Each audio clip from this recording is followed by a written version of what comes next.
Hey guys, welcome back to another video. This is Mysterious Cameraman, and today we are going to be talking about Harry Potter 5 and Harry Potter 6 and if they're still good. So, I have been making the series for 2 videos now, almost a month. I did Harry Potter 1 in January, then I did Harry Potter, the first part, and then I did the second part in February. Now we're on to the third part, and this is probably the part I have the most to say about. But I doubt I'm going to try to go, I'm trying not to go over like 15 minutes for these. But we'll stay in that range. Also, I know I promised the video to come out today. I'm going to probably delay that till tomorrow. I honestly just haven't had, I just want to finish some things before I announce my next project. So that's not going to happen until tomorrow. But I'm not doing YouTube because we still have this video coming out today. And let's begin with Harry Potter and the Order of the Phoenix. So this is probably the Harry Potter movie that the fan base is probably the most divided on. I'd say 4, 5, 6, and 7 even. Everyone's very divided on it. But this one is also, people do not love Harry Potter 5. But some people will claim that this is the best Harry Potter film, and some people will claim that this movie is pretty bad. In my opinion, this is like up there for one of the best ones. I don't think it's top 3. I will say, I don't think this is top 3 Harry Potter films. I think books, it could be top 3. Films, I don't think so. But I will say that what I like so much about the 5th one is the fact that this is so much the school one, I'd say. I feel like this is the one where Harry is at his best. I think 5 and 6 are Harry's best. I could argue 6 is better for him, and I probably will. But I also do like him a lot in this one. And compared to every other movie, I feel like this is the most normal Hogwarts we really get, except for maybe 3 or 2 maybe, but I feel like after what we had in 4, this feels like a breath of fresh air, and I like this movie so much because it feels like a great introduction to the world that the rest of these books are taking, and films even, are taking part in. I really like how grounded I'd say this film is, compared to the massive Triwizard Tournament, big, huge thing. We kind of just scale it down to, what if Harry Potter was a rebellion leader?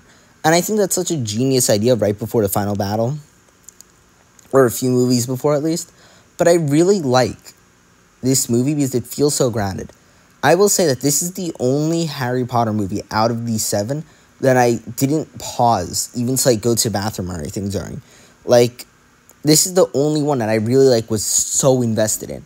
Because as much as, even though this is not in my top thing, this is probably the best paced Harry Potter film out of all of them by a long shot. As much as I love 3, and I will defend 3 till the day I die, I love that film so much, it is not paced better than Harry Potter 5. I think Harry Potter 5 is paced the best out of every single Harry Potter film. And as much as I love 3, I think it is paced so much better. I really like the beginning. I love the, what's it called? Oh my god, the Black House, 12 something street. Oh my god, I know this. This is gonna bug me. I can't be forgetting this. But, whatever. Number 12, something street. It's with a G, I think. This is gonna kill me. But moving forward, I think that this movie does things that I've never thought I wanted in a Harry Potter film, but I feel like what this does is this adds, I think this is the best introduction to the final half of the films that we could have gotten. I really like that this is the movie where we finally get to feel like they really have grown up. I will say that I do like the romance in this one. I don't love it for the rest of the series. Well, I do parts of it. I will talk about that in the 6th book, film, whatever. But I don't love Cho. And I feel like she's kind of stupid in the plot because she kind of disappears after the kiss. But I do like everything building up to it. I think everything building up to Dumbledore's army and all that stuff is very good. I think honestly, we probably hate Umbridge more than we hate Voldemort. And I know that sounds terrible, but Umbridge, we were made very quickly to despise that character. Voldemort, we are told is evil, and we are shown is done evil things, But honestly, Umbridge is probably the best villain in Harry Potter. Even better than, like, Bellatrix or Voldemort. But I think Umbridge is really such a great villain for this film. And I really like how seriously grounded, but also so serious this film is. I like the occlumency, and I like everything building up to the final battle. I think, as much as I love 6, 7, and 8, I think this is probably the best introduction that David Yates could have given. And overall, I think this film is really kind of like... I love watching this film so much. However, it is not better than other films. Because overall, as much as I love certain parts of it, it is not the best Harry Potter film. It makes things I don't love. I don't care about the giant, Groff. Oh my god. This is for some reason, I'm not remembering any names. But, whatever his name was. Groppy? Yeah, something like that. Whatever. That kind of was a little odd for me. And I don't love that part of it, but I don't hate it either. And I feel like there are certain parts of this film that I feel like definitely drag a little. Like, as much as this is paced so well, I feel like there are certain scenes specifically, not a whole film, but there's like 1 or 2 scenes that I'm like, this scene is definitely a little useless. Honestly, Hagrid kind of doesn't matter in this film. If he wasn't in it, I think that could have made it better. But overall, I just really enjoyed this film. I think throughout it, this probably is the best Harry is with his friends as well, and that's what I like. I'm going to talk more about the 6th one because I have so much to say about that. But specifically for this one, I feel like what this does so well is Harry has a very good group. And he has, like, Luna, Cho, Neville, Ginny, all that group. And I think this is the one where Harry kind of feels like the cool kid almost. Like, this is when he finally gets to be in his element, I guess. Like, even though he says he's felt more alone than ever, that kind of goes away pretty quickly. And I really like Harry kind of going back to what he was like in the first book, or movie or whatever, but kind of just being like the center of it, being like, oh, being this rebel leader, because I feel like that really suits Harry's character. And especially at the point in the story. And of course, we can't ignore the final battle between Dumbledore and Voldemort. But besides from that final duel, I think the entire third act is probably the strongest third act out of the whole series, maybe. I'm not counting 7 Part 2, and the only thing that could beat it is 6, and I think 6 probably does beat it. But I think what this film does so well is I think out of the Harry Potter films, it is not just paced the best, but it pays off things the best. I think overall, it feels like once you finish watching it, you're like satisfied with everything that you watched. Because you can look over at some of the bad parts, but I think overall, it begins with the Thestrals, it begins building that, it begins with all the aloneness, and it begins in the Department of Mysteries, and it ends in the Department of Mysteries with the Thestrals, and then them going in. And overall, I really like the whole, the prophecy room with the Death Eaters. Overall, I really enjoy this film, but I don't think it's the best Harry Potter film. When I'm watching it, I probably think that it's the best. Like, thinking back on it, it's one of those films that you're going to love watching, but if you think about it from a critical view, it is not nearly the best. There are so many issues, but what's so good about it is it has such a strong final act that you can look over everything else that happened in it. And overall, I just really like this movie. And I don't think that's such an issue. I just personally enjoy it. Again, I feel like there are times that I watch this, and this is, like, up there for, like, 2nd place for the best Harry Potter film. And there are times that I watch this, and it's, like, very low. This time, I don't feel like I enjoyed it as much as I do sometimes. But this used to be one of my favorites. I just really enjoyed this film. Okay, let's move on to 6. This is probably maybe my most controversial one. I know some people don't like this movie. I know some people really like this movie. In my opinion, this is one of the best Harry Potter films of all time. And books. In my opinion, this is the best book. I've not read the books in a while, so that could change. But in my opinion, I always thought this was the best book. For years, I thought this was the best movie, as I said. It was only beaten this time by Prisoner of Azkaban because I saw it from a more critical standpoint. And I realized that Prisoner of Azkaban is really just such a better film than Half-Blood Prince. But overall, I still love Half-Blood Prince. This film, I will say, I see why people don't like it. It is not paced the best. I will begin with saying that. I will definitely say that this is not paced the best. Also, coming out of the last one, when it's the other thing is the last one, even though it was grounded, it ended with a huge duel with Voldemort. And this one has no Voldemort in it.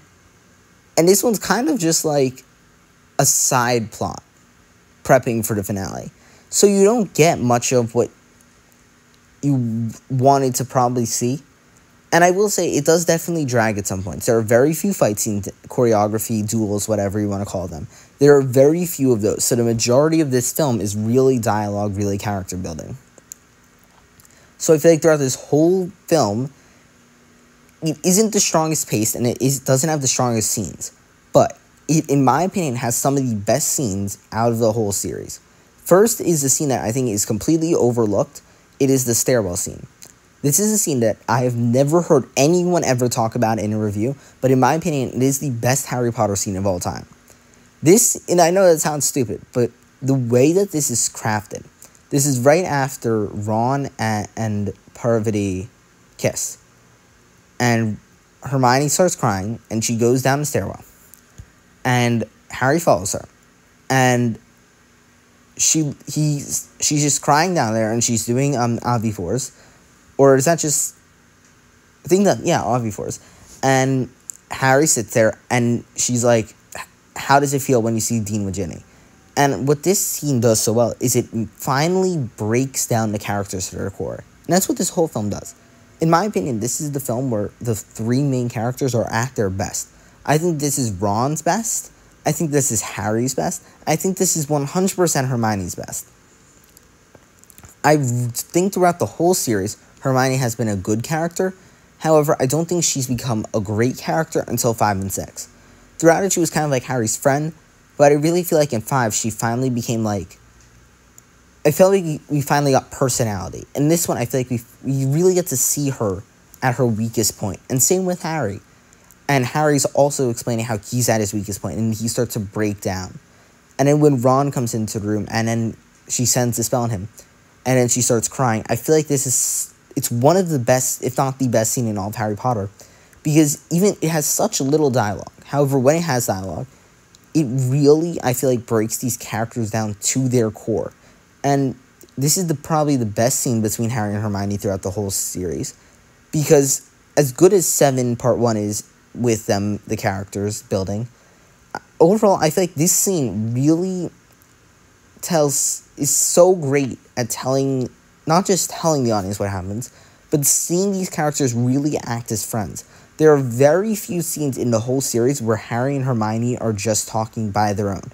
Not counting 7 because they're really the leads of that movie.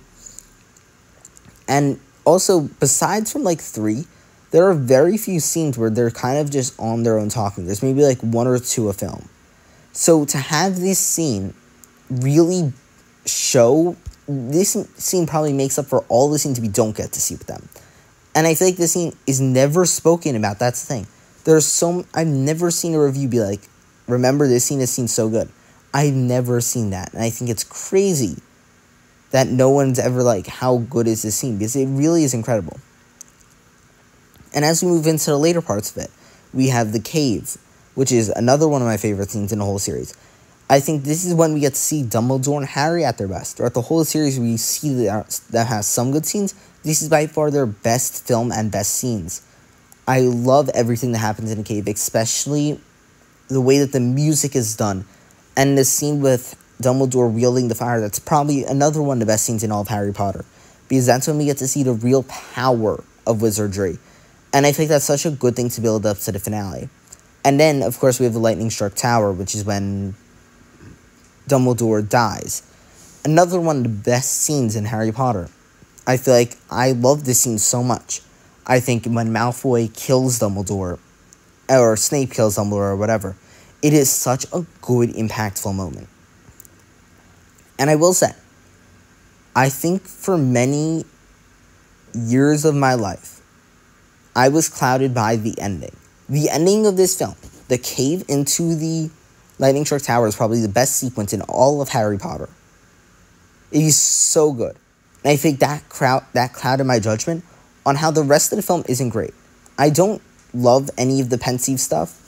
I feel like there's certain parts with the Horcruxes I don't love. Slughorn I actually do like in this film quite a bit, but I also don't love Slughorn in this. But overall, I feel like for so many years of my life, this was my favorite, kind of just because I love the character moments between these three. I think this is the film when we get to see these at their best, so it's kind of a warm, comforting film because this is where their characters feel like they're actually friends.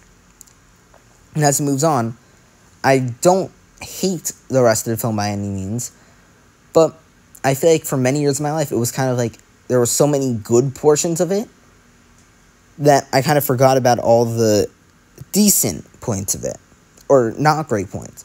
So I feel like I definitely noticed it more this time, and I think that's why I didn't enjoy it as much as I have any other times, like literally any other times ever. But I don't hate it either. I still think this film is incredible. And I will say what's so brilliant about it is it is, if they had a film like Order of the Phoenix again happen, I feel like it would take away from the finale. So what's so brilliant about this is even though it's smaller scaled, I feel like that works. And yeah, besides that, that's all I have to say. Thank you guys so much for watching this video. See you guys in the next one. Bye, guys.